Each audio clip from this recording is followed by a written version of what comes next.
이번 영상에서는 수학 1 내용을 좀 전체적으로 정리해 보려고 합니다. 지금 칠판에 써져 있는 내용들이 수학 1 전범위라고 보시면 되겠습니다.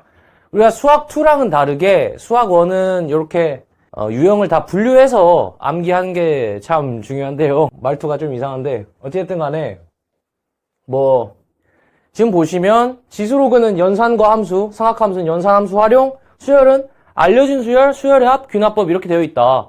그래서 여기서 각각 한 문제씩 나온다고 생각하시면 편해요. 수투도 약간 유형이 이런 식으로 되어 있기 때문에 대충 한 단원에 3개씩. 그러면은 수원 339 9개, 수투 9개, 18문제에다가 대충 14, 15, 21, 22 해서 4문제 더하면 22문제가 완성이 되죠. 그래서 우리가 수투도 그렇지만 특히 수원은 단원별로 나올 수 있는 내용들을 암기를 해두면 문제를 푸는데 시간도 줄일 수 있고 어려운 문제 풀다 막혔을 때도 이걸로 고민해 나갈 수가 있습니다. 보통 학생들한테 어려운 문제가 안 풀리면 고민을 하라고 하는데 그러면 학생들은 고민을 어떻게 하냐면 내가 이미 썼던 식을 지웠다가 다시 써보고 아니면 이유 없이 이항을 시켜본다든지 더하기 빼기를 해보든가 인수분해를 해보든가 하는데 고민해보라는 건 그런 뜻이 아니고 내가 지금 이 문제에서 써먹을 수 있는 소재 중에서 뭘 썼고 뭘 쓰지 않았는지에 대해서 생각해보라는 겁니다. 그래서 우리가 이렇게 수원에서 배우는 내용들을 미리 다 암기 또는 정리를 해두면 실전에서 내가 안 쓴 게 뭐구나를 알 수가 있겠죠. 지수로그의 연산부터 해보면 가장 중요한 게 밑통일입니다. 여기서 중요하다고 하는 건 출제자들이 문제를 출제할 때 학생들이 이 단원을 정확하게 이해하고 있는지를 파악하기 위한 핵심이라고 보시면 됩니다. 그래서 지수로그 연산 문제는 밑통일이 가장 중요합니다. 그 다음에 물어볼 수 있는 게 밑진수 범위입니다. 자, 밑진수 범위는 둘 다 양수고 밑은 1이면 안 된다. 자, 지수는 진수가 없는데요 라고 할 수 있어서 빠르게 좀 정리를 해보면 이런 관계라고 보시면 되겠다. 이렇게 되는 거죠. 그래서 우리가 지수로그는 같이 공부하시면 됩니다. 로그와 지수의 관계가 이렇기 때문에. 그래서 지수로그 연산 첫 번째 중요한 거 밑통일, 그리고 두 번째 밑진수 범위 체크하시고 그리고 마지막이 치환까지 해주시면 되겠다. 그래서 보통 지수로그의 연산 법칙은 이 세 가지 안에서 유형이 나옵니다. 그러면 그럴 수 있어요. 어떤 문제를 풀었더니 자연수 조건이 어떻고 정수 조건이 어떻고 이렇게 해서 잘 안 풀려요. 그럼 학생들이 그런 문제를 풀 때 로그라고 되어 있으니까 내가 로그를 못해서 못 푼다고 생각하는데 그게 아니고 만약에 이 세 가지를 내가 이미 다 알고 있는데도 안 풀린다라고 하시면 지수로그의 학습이 부족한 게 아니고 자연수 조건이라든지 정수 조건이 의미하는 바를 잘 모르는 겁니다. 좀 짤막하게 써드리면 자연수 조건은 보통 1부터 직접 대입이라고 보시면 되겠다. 그 다음에 정수 조건은 정리 후 발견이라고 할까요? 일단 나와 있는 조건들을 정리한 다음에 가능한 순서상을 찾아내라 이런 겁니다. 그 다음에 실수 조건은 그냥 풀어라. 나와 있는 식을 이용해서 그냥 풀어라가 되겠습니다. 정리해서. 근데 우리가 학생들이 자연수 조건인지 정수 조건인지 실수 조건인지 신경 안 쓰고 그리고 대부분의 학생들이 뭘 하냐면 문제를 읽지도 않고 바로 밑으로 내려가죠. 그래서 틀리죠. 아니면 다 풀었는데 안 풀려요.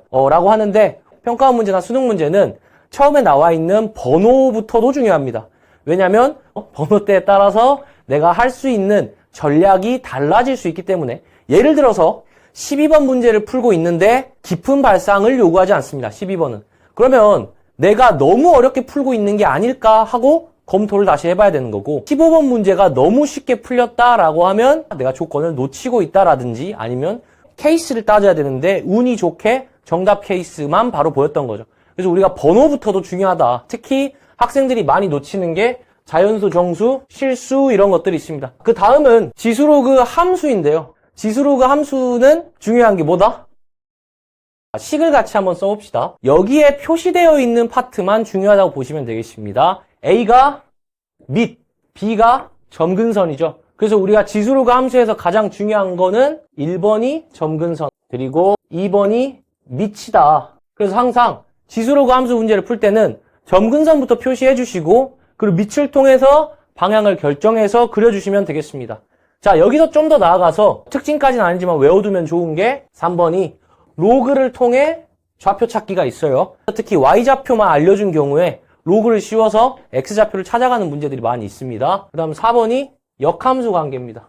그래서 이렇게 지수로그 문제에서는 물어볼 수 있는 게 총 4가지가 있다고 보시면 되겠습니다. 점근선 유형, 보통 점근선이 이렇게 움직이고 아니면 정답이 점근선 근처에서 발생한다. 그 다음 밑, 그러니까 밑이 1보다 큰지 1보다 작은지에 따라서 함수의 방향이 바뀌기 때문에 그거에 따른 상황 해석이 나옵니다. 그 다음 y좌표만 주어진 경우에 로그를 씌워서 x좌표를 찾게 만들고 그 다음 4번 지수로그 함수가 같이 나온 경우에 역함수 조건을 이용하는 경우가 많다. 특히나 역함수 조건을 이용하라는 문제는 기울기가 마이너스 1인 직선이나 y는 x에 대한 언급이 있으면 역함수 관계로 의심해 보시면 좋습니다. 그래서 뭐 좀 다른 이제 일타 강사님들 영상 좀 유튜브에서 훔쳐봤더니 지수로그 함수 같은 경우는 기하적인 변형을 많이 이용한다고 하고 대칭이나 뭐 회전 이런 것들 많이 쓰고 삼각함수는 우리가 알고 있듯이 주기성, 대칭성 이런 거 쓰죠. 그래서 그 정도로 해주시면 지수로그 단원에 대해서 공부를 다 했다고 볼 수 있습니다. 이거를 만약에 다 학습했는데도 지수로그 단원에서 계속 틀리거나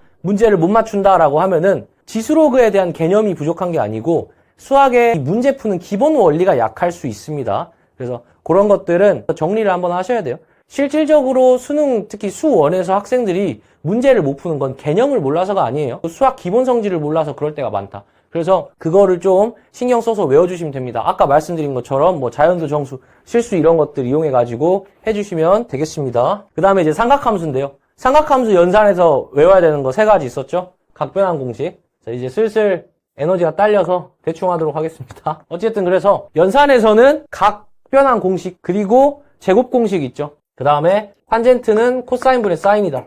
그래서 삼각함수의 연산 문제는 무조건 이 3개로만 풀어주시면 되겠다. 특히 각변환 공식. 그리고 삼각함수가 재밌는 점이 뭐냐면 물론 지수로그도 그렇지만 삼각함수에 좀 더 두드러지는 게 함수와 연산의 구분이 없어요. 그래서 함수 문제를 풀 때도 연산 법칙들을 사용해 주셔야 되고 연산 문제를 풀 때도 함수에 나오는 성질들 써주시면 되겠습니다. 특히 주기성과 대칭성. 우리가 삼각함수 문제 풀 때는 무조건 주기성과 대칭성으로 들어가셔야 돼요. 삼각함수 문제인데 주기성과 대칭성을 안 쓰고 풀었다? 그거는 출제자가 문제를 잘못 냈든가 답이 틀렸을 거예요. 삼각함수 문제인데 주기성과 대칭성을 안 쓰고 냈다? 이럴 거면 왜 내? 약간 이런 거죠. 방금 중요한 말을 했습니다. 우리가 수능 문제를 풀 때 이걸 왜 냈을까를 생각해 보셔야 돼요. 뭘 물어보기 위해서 냈을까? 높은 등급에 올라가는데 도움이 되는 생각입니다. 우리가 학생들은 문제를 많이 풀면 성적이 오른다고 생각하지만 사실 본질은 뭐냐면 문제를 많이 풀었다는 게 아니고 많이 풀면서 경험과 깨달음이 있어야 되는 거예요. 근데 이제 그거를 내가 양치기를 못하겠다라고 하면은 한 문제 풀 때마다 깨달음이 있으면 되겠죠. 근데 그 중요한 깨달음은 보통 왜 냈을까에서 나온다. 이 왜라는 건 상당히 중요합니다. 뭐든지 어떤 행동을 하는 데 있어서 공부를 하는 데 있어서도 왜가 중요하고 살아가는 데 있어서도 왜가 중요하다. 예를 들어도 약간 뭐 저 새끼는 왜 저럴까? 이런 왜도 중요하죠. 말 나온 김에 이제 군대에 있을 때 생각이 나는데 갑자기 생각이 나니까 말해보면 제가 좀 안 좋아하는 선임이 있었는데 어느 날부터 그 선임을 미워하지 않게 됐습니다. 왜 그러냐면 저 새끼는 왜 저럴까를 늘 생각했던 것 같아요. 그래서 이제 생각을 해보니까 평상시에 했던 말과 자기가 사회에 있을 때 어땠다 아니면 평상시에 막 이렇게 후임들한테 앵기고 하는 행동들을 봤더니 저 사람은 왜 저렇게 됐을까라는 생각이 들게 됐다. 왜 저럴까를 넘어가서 저 사람은 왜 저렇게 될 수밖에 없을까라는 생각으로 넘어가서 이제 그 사람을 귀여워하게 됐습니다. 아주 미웠지만 그 사람이 아주 마음에 안 드는 행동을 해도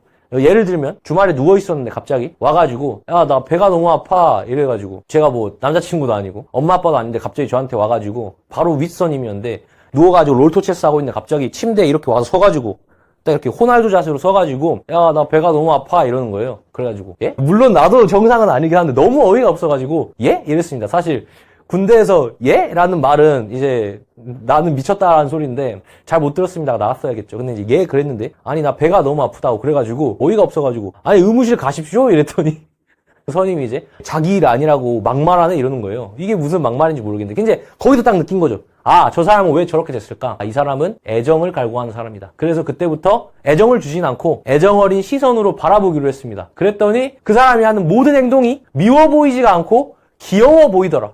그래서 그때부터 이제 동기들이나 후임들이 와가지고 아니 뭐 누구 상병 왜 저럽니까? 이랬을 때 아 귀엽지 않니? 약간 이랬던 기억이 있습니다. 그래서 저는 군대에서 아주 많은 귀여운 사람들과 지냈습니다. 어쨌든 그런 기억이 있습니다. 그래서 왜라는 걸 항상 생각해야 되겠다. 이 문제를 풀 때도 내가 틀리거나 어렵다고 해서 왜 이렇게 된 거야 하지 마시고 왜 이렇게 귀여울까? 이 문제는 왜 이렇게 귀여울까라는 관점으로 봐보면 문제가 재밌어지기 시작해요. 이렇게 하나하나 분석해보고 출제자가 나를 속이려고 이런 트릭을 넣었구나를 보면 출제자가 귀여워 보입니다. 이거 조건 이렇게 좋네. 귀엽네. 약간 이런 느낌. 그래서 그런 생각이 들기 시작하면 안정적인 1등이 나오더라. 어쨌든 간에 삼각함수 문제에서는 주기성과 대칭성을 써야 되고 주기성, 대칭성을 안 쓰는 문제가 나왔다. 또는 안 쓰고 풀렸다라고 하면 첫 번째, 내가 지금 귀여운 상태인가를 보셔야 되고 아니면 두 번째, 출제자가 약간 귀엽네 라고 보시면 되겠다. 그래서 주기성과 대칭성을 중요시 여겨주시고 그 다음에 삼각함수는 종류를 사인, 코사인과 탄젠트로 구분짓고요. 사인, 코사인은 주기성과 대칭성에다가 최대 최소까지 추가해서 공부해 주시고 탄젠트는 점근선 성질까지 이용해 주시면 되겠습니다. 그 다음에 삼각함수의 활용은 그냥 우리 도형 기하 문제잖아요. 그림 그려서 하는 거니까 그냥 여러 번 풀어보시면 되고 라고 하면 안 되고 기본은 닮음이에요. 닮음. 그래서 닮음 위주로 찾아주시면 됩니다. 그 다음에 뭐 외접원이 나와 있으면 중심각, 원주각 성질을 쓴다든지 삼각함수의 활용은 나중에 좀 더 깊게 다룰 거예요. 심화 파트이기 때문에. 그래서 이렇게 해주시고 마지막 이제 수열 파트만 보면 되는데 자, 수열이 무슨 뜻이죠? 수의 나열. 그렇죠. 그래서 수가 이렇게 나열되어 있는 게 수열이지 않습니까? 학생들이 착각하는 게 수열은 규칙이 있다라고 보는데 규칙이 없을 수도 있어요. 있는 경우가 많지만. 그래서 우리가 그거를 먼저 생각해 주셔야 되겠다. 규칙이 있을 수도 있고 없을 수도 있다. 자, 그러면 이 규칙이 있는 수열 쪽이 누구냐? 알려진 수열과 수열의 합족입니다. 알려진 수열과 수열의 합족은 거의 대부분이 공식으로 풀어주셔야 됩니다. 특히 알려진 수열은 누구랑 누구예요? 등차 수열과 등비 수열. 풀 때는 5가지만 기억해 주시면 됩니다. 첫째 항과 공차 공비, 중항, 합의 공식, 일반항. 이 5가지로만 풀려요. 특히 가장 중요한 거 첫항과 공차 공비. 첫항과 공차 공비로 나타낸 게 일반항이잖아요. 그래서 등차 등비 수열 문제는 모르겠으면 무조건 첫째 항과 공차 공비가 보이도록, 즉 일반항으로 정리해서 풀어주시면 되겠습니다. 합의 공식이나 중항을 몰라도 풀 수 있어요. 일반항으로 바꾸기만 하면. 그래서 어렵지 않으니까 등차수열, 등비수열 문제가 시험에 나왔다고 하면 내가 첫항과 공차 공비를 찾아야 되겠구나에만 집중하시면 됩니다. 그러면은 대부분의 문제가 풀려요. 그렇습니다. 그 다음에 수열의 합이 있는데 수열의 합은 시그마를 얘기하는 거고 유형이 또 3개로 나뉩니다. 시그마 연산법칙, 소거수열. 마지막이 일반항 찾기입니다. 자, 얘는 심하니까 나중에 깊게 다루도록 하고 연산법칙은 외워주시면 되죠. 더하기 빼기 성립하는 거. 정적분이랑 성질 비슷합니다. 이 구간 이어질 수 있는 거, 그리고 같이 구간 같을 때 한꺼번에 계산할 수 있는 거, 이런 것들. 그 다음에 소거수열은 앞뒤 날아가는 거 있잖아요. 대표적으로 누구? 부분분수, 로그, 유리화. 그래서 부분분수나 로그, 그리고 루트랑 관련된 얘기가 나오면 이거 소거수열이구나, 앞뒤 날아가겠구나 하고 해주시면 됩니다. 특히 부분분수, 분모가 있는 수열인데 뭔가 대입해서 나열해 봤더니 숫자가 계속 복잡해진다. 그럼 보통 부분분수로 정리해서 푸는 거예요. 그 다음에 얘는 나중에 깊게 다루도록 하고 마지막 이제 귀납법인데요. 귀납법은 상황을 2가지로 보시면 됩니다. 단순하게 봤을 때 꼭 그런 건 아닌데 경향성이 그렇다는 거예요. 올라갈 것이냐 내려갈 것이냐. 자, 이게 무슨 뜻이냐면 올라가는 건 A1이나 초기에 있는 항들을 준 다음에 A2026이나 A100 이런 걸 구하라는 거예요. 보통 얘네들은 규칙성이 있습니다. 그래서 내가 그 규칙을 발견해야 돼요. 식을 정리해서일 수도 있고 직접 나열해서일 수도 있고. 그리고 하향하는 경우들은 A10이나 A8 이런 거 알려주고 A1으로 가라는 거고 이 친구는 규칙이 없을 가능성이 높아요. 상향은 규칙이 있고요. 얘는 없어서 가지를 치셔야 됩니다. 이런 식으로 A10이 주어졌다고 하면 가능한 케이스 A9 다시 A9에서 이런 식으로 풀고 나서 이런 식으로 풀고 나서 정리해 주시면 풀립니다. 그래서 우리가 오늘 수학 1의 핵심적인 내용들에 대해서 다뤄보았는데요. 문제를 풀어보면 좋겠지만 제가 게을러가지고 문제를 안 만들어 왔습니다. 네. 왜요? 불만 있어요? 그냥 알아서 복습하시면 되겠죠. 그래서 그렇고 그렇습니다. 사실 좀 지각을 해서 좀 일찍 왔으면 삼각함수랑 관련된 재밌는 얘기가 있어가지고 해보려고 했는데 어쩔 수 없죠. 인생이란 게 다 그런 거 아니겠습니까? 그래서 오늘 이렇게 수학 1의 중요한 내용들을 다 암기해 보았는데요. 암기하세요. 제가 시험장에 들어가는 게 아니기 때문에 여러분이 혼자 들어가는 거기 때문에 제가 알려드린 걸 다 외워가시면 됩니다. 제가 시험장에 따라가서 이렇게 위에서 쳐다보면서 답을 알려줄 수 있다면 좋겠지만 그럴 수 없기 때문에 외우시면 돼요. 어찌됐든 간에 그렇습니다.